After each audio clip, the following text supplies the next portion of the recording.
Heart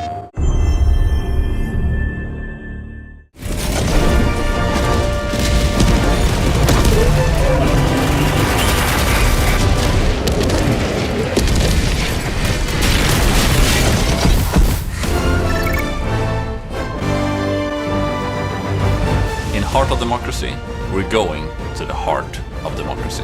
The Illuminates are back, and they're back with a vengeance. This time, they come with their full fleet. And what do you do when ships invade you? You shoot them down.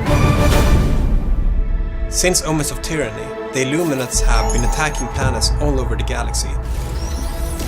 While they have been working from the shadows, moving Meridia closer and closer to Super-Earth. After Super-Earth managed to stop Meridia, the Illuminate fleet emerged and headed straight for Super-Earth, the heart of democracy. Super-Earth itself is under attack, and Helldivers must fight to defend their home planet. Cities offer a new kind of gameplay, where players need to be more careful about throwing stratagems and consider their Super Destroyer position more. For the first time, you'll also have some help from the Super-Earth armed forces. Together with them, they will try to combat the Illuminate threat and save Super-Earth from falling into enemy tentacles. Actually being able to go into our cores, our cities, our headquarters, it's a big part of the fantasy. Mysterious overships are looming over Super-Earth cities. You're going to activate a massive cannon, the planetary defense cannon. But not only that, you actually get to manually control and aim it, which is something that is completely new. The goal is to shoot the overship, but of course you can shoot whatever you want. In this mission, the Illuminates are trying to land their warp ships to establish outposts. It's your job to make sure that they don't get this foothold. This is a tug-of-war, blitz-style mission, where you have to shoot down these ships to stop them from gaining an area inside of the Super-Earth cities. The Leviathan kind of snakes through the cities. It takes a lot of firepower to take down, so you might not even be that interested in attacking it. You might just want to get away from it. It just wreaks havoc. It runs into buildings. It will make your day a living hell. Unlike the Leviathan that's kind of on its own path, the Stingray circles the battlefield and is always looking for targets to attack on the ground. They come in, they do strafing runs.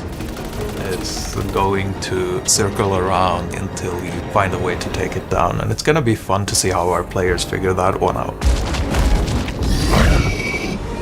Unlike the regular boatless that are kind of blind and slow and lumbering around, these have assembled their collective strength to become this big terrifying meat wall that just starts relentlessly attacking once it smells any blood. It's much faster than it looks, it's much more dangerous than it looks. Just count on throwing a lot of resources on it to make sure it doesn't bother you again.